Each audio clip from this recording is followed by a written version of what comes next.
shit. I have been addicted to YouTube. Yes. I've been addicted to YouTube, and I'm gonna be honest in this video. So, warning, warning. I might be calling you out, because this is YouTube, but honestly, I don't even feel like making this video anymore because I just totally destroyed my first take. I did press record, but something happened. So, I mean, maybe I'm not supposed to be making this video. I don't know. Did Spirit tell me not to make this video right now and to enjoy my life? Maybe. Or maybe not. I mean, this is part of the thing. The reason why I'm addicted to YouTube is for a lot of different things. There's a lot of different reasons that I'm addicted to YouTube. Number one is I spend a lot of time driving a truck, and so I pretty much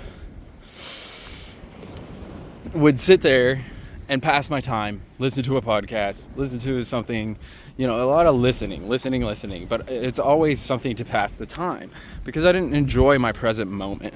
So number one is escaping the present moment and passing the time and disguising.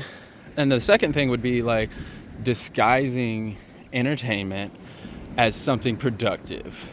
Basically, any topic regarding self-help or, any topic regarding self-help. If I said, hey, I'm watching YouTube and I'm being productive because I'm doing research, I would tell myself this, right?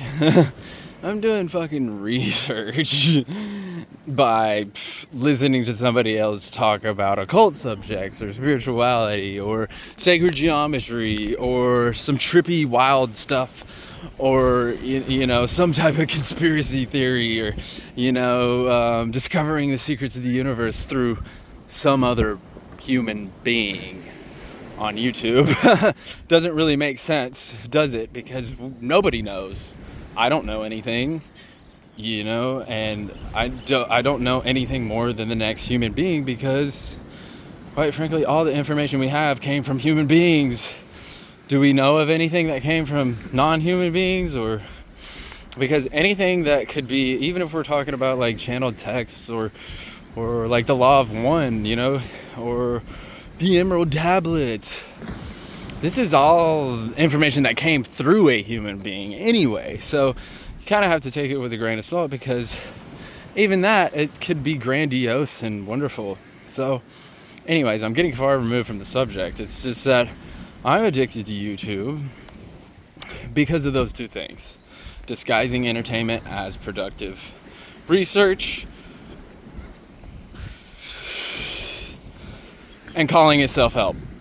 Or anything in the self-help category of manifestation, how to improve yourself, self-actualization, anything interesting or scientific or just I don't know. As well as look at all this stuff I can learn about. I'm learning because I'm watching something fascinating about cars. People work on cars. Or used to it was just a tool to say, hey, how do I do this, and then doing it, but a lot of the times I didn't ever do it. I didn't ever use the information.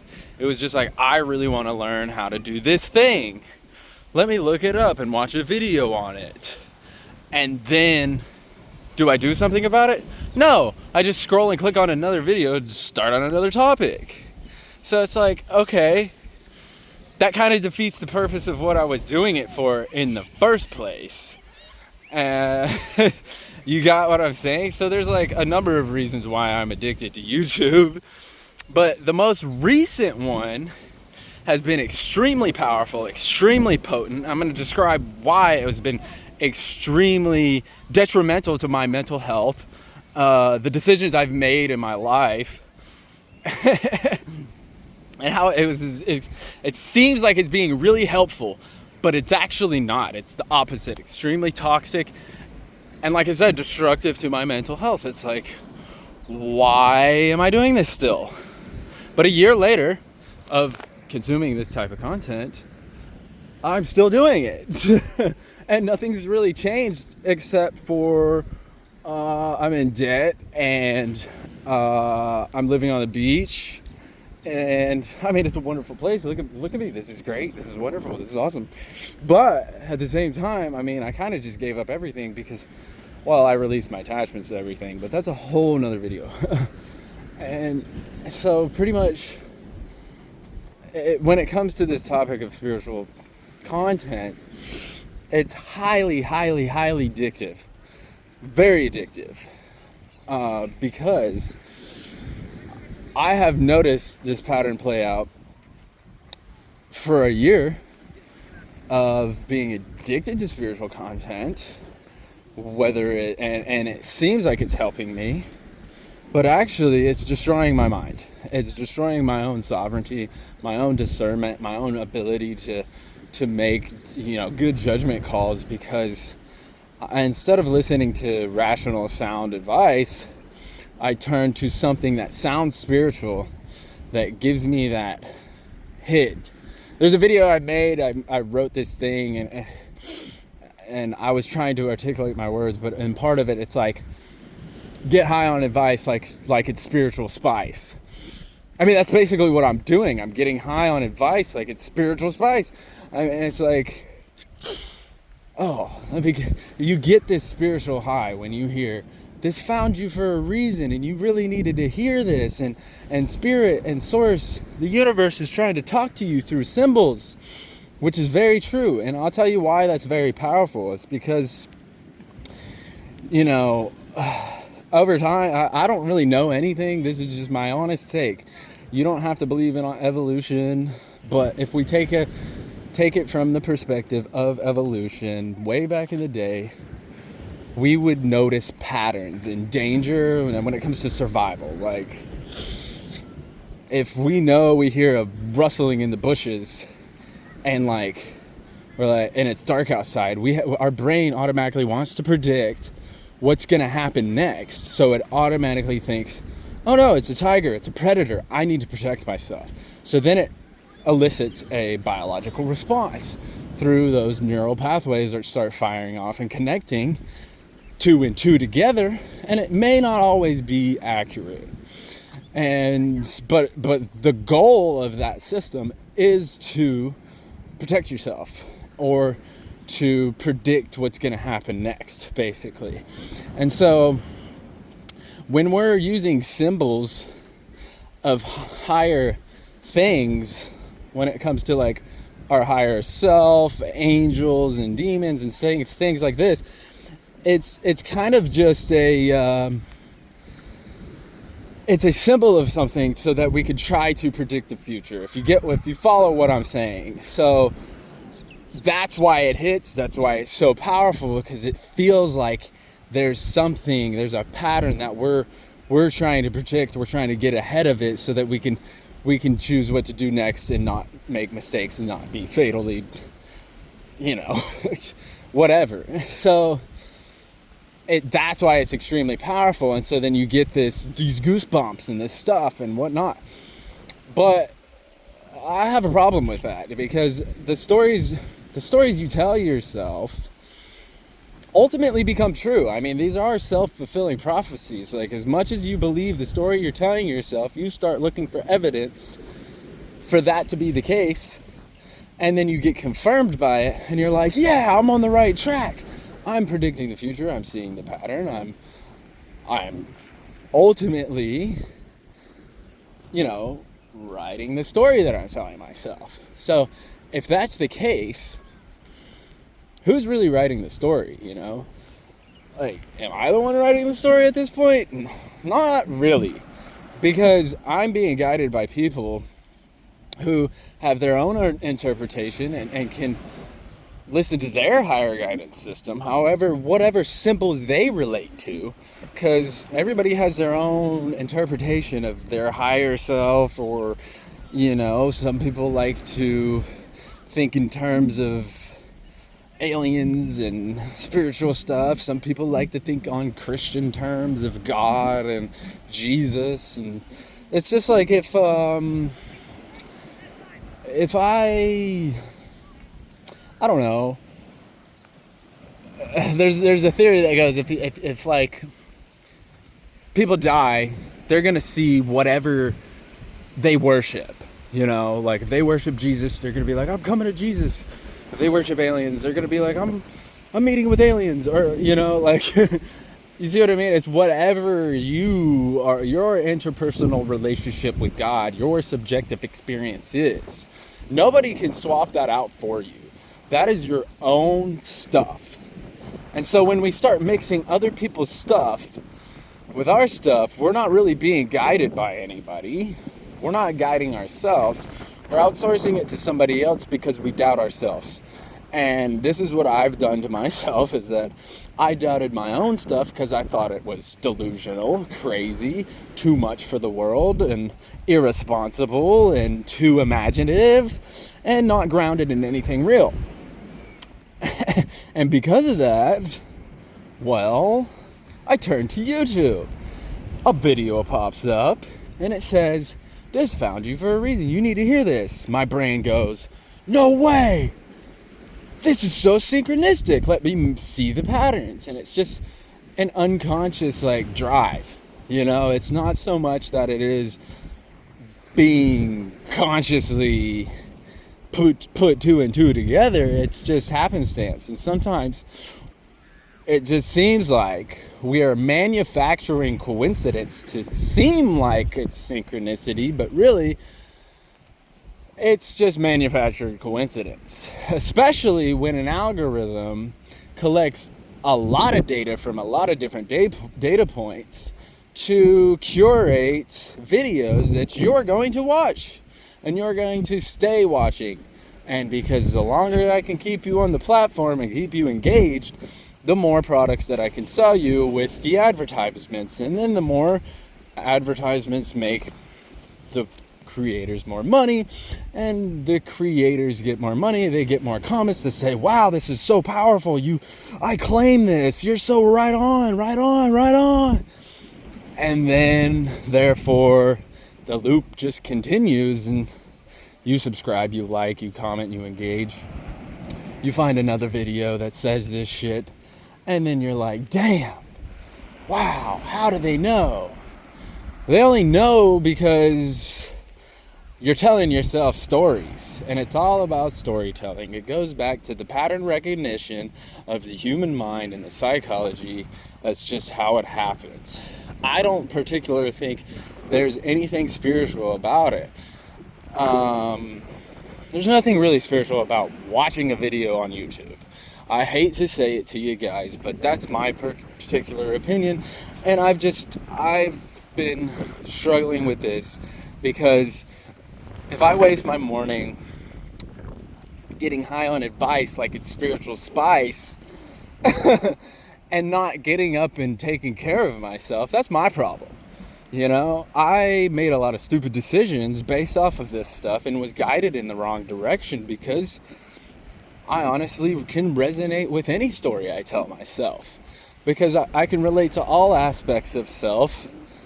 I'm a human being, you know, I can relate to anybody and understand where they're at. And so I just kind of got high on these videos, like, on the dopamine effect that happens when it's like firing your brain off in all these different directions, making all these patterns and connections. And that's just it's powerful because my brain really does that very well already. And so when I do that, it's like, oh shit, I see what's going on here, you know? But it's kind of false. It's kind of artificial. It's kind of not true. And I really don't want to fall victim to that trap anymore. So I had to take a step back and look at this whole entire thing from the outside. But I also had to observe myself go through the patterns of watching myself become more and more addicted to this stuff, and then seeing the results of it and saying, okay, well, here's how I would do it differently, or here's what needs to change. And so what needs to change is that I'm making these videos, And part of this has to do with tarot, and part of this has to do with spirituality in general. And like I said, anybody can relate to. It's your interpersonal connection with the symbols that you choose. However that you relate to those symbols is how you communicate to higher aspects of yourself, higher consciousness. Now, you could worship Gandalf, and that could be your whole thing. It's like, but as long as it works for you, that's your thing. You know, my thing is dragons. Like, I really relate to dragon consciousness, dragon archetypes, because I find myself frustrated with humanity a lot of times, and quite frankly, it seems kind of ignorant what we get ourselves into. And so, and I do feel a deep resonance with like ancient wisdom that really cannot be found in books. And so you get what I'm saying. So you could talk to angels, you could talk to dragons, you could talk to your higher self, and I can relate to any of these things. And I've went through a numerous amounts of iterations, interpretations of higher consciousness, whether it's like in a Christian context, in a Christian setting, in a Buddhist setting, in a Hindu setting, in a Native American setting. And I can understand why it's the same archetypal fundamental shit played out with a different aesthetic. That's all it is. It's the same archetypal stuff, just re-emerging in a different aesthetic, in a different time period, with different colors and different ways of expressing.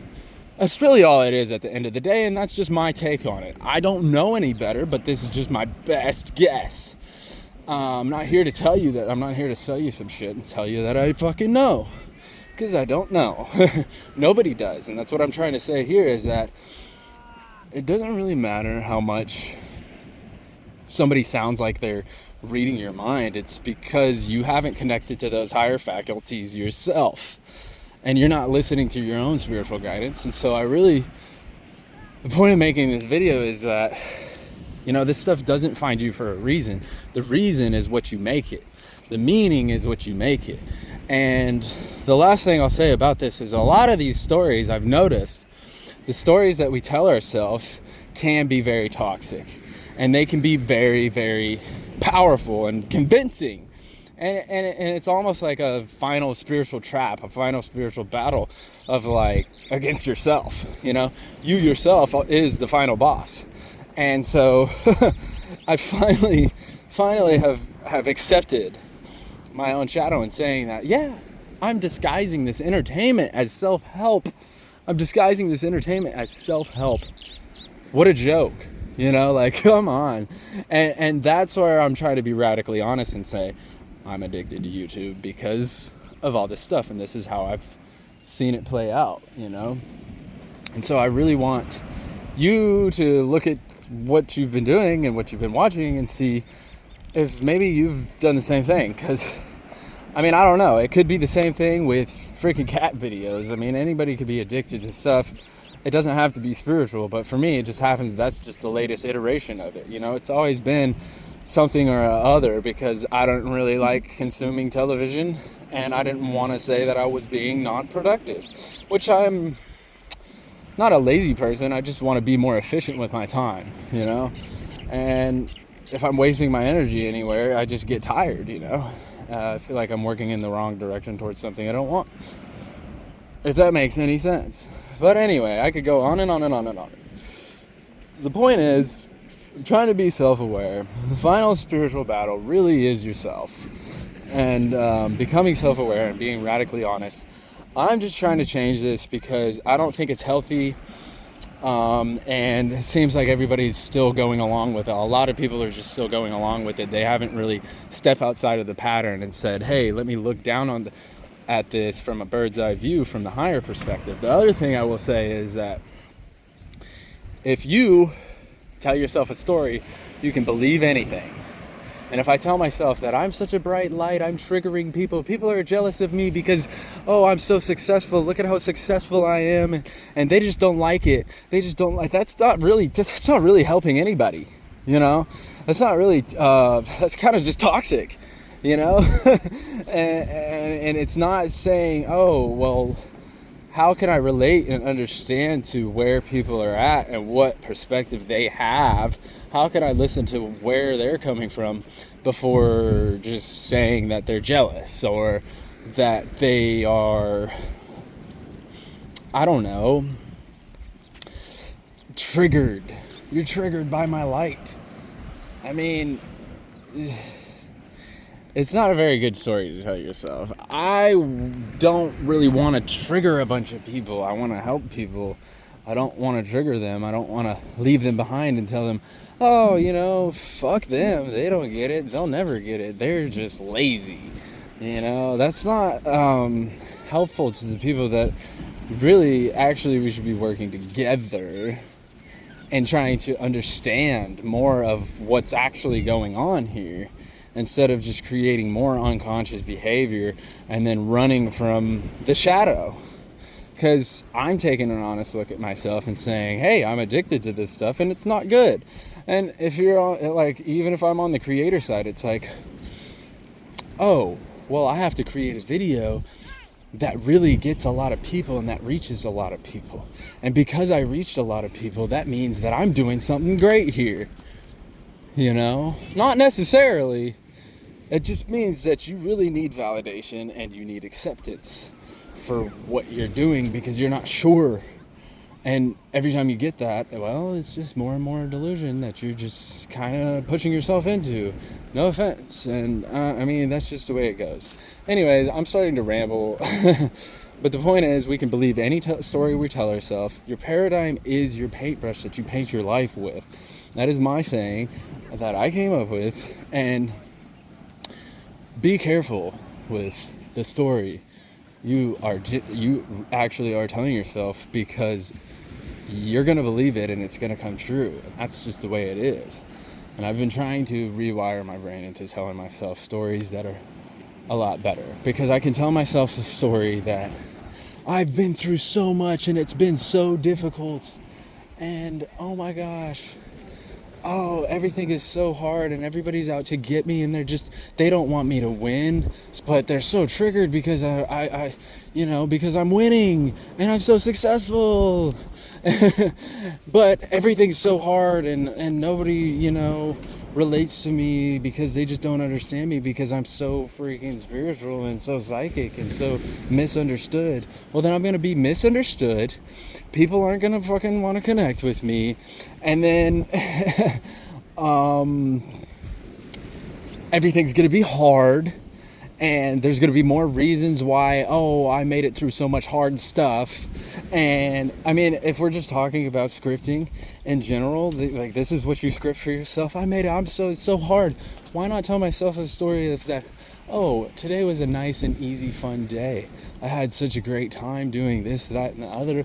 And, why not tell myself a story that actually could be easy? Why do we have to have it hard? Why do we have to be against each other? Why do we have to focus on disconnecting things, And I got caught up into listening to things and resonating with it so much that it's like, wait a minute, this is really kind of toxic to my relationships.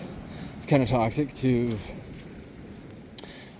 just my life in general. So I avoid more people, and then also this just breeds more behavior of like, I'd rather go talk or go listen to somebody on YouTube than it is to talk to another human being right in front of me, than to go outside and touch grass, and that's not healthy. So anyways, I guess I could go on forever, but that's the best I can do right now. This is the second take, and I didn't do a good job, but that's there's so much more to it, and I feel like I could do it better, but I'm just gonna keep on talking about this stuff until somebody starts listening, somebody catches on, because I can't continue to go around the same loop of avoiding people and then listening to people that don't even care about me, don't even want to talk to me, but yet somehow they feel like they're my best friends. And that's not cool. And I don't want parasocial connections. And we're in an age where we're so connected everything is so connected because of the internet, but we're more disconnected than ever from other human beings. And there's no sense of community, and it's not cool. And being a part of subscribing to somebody on YouTube is not a community.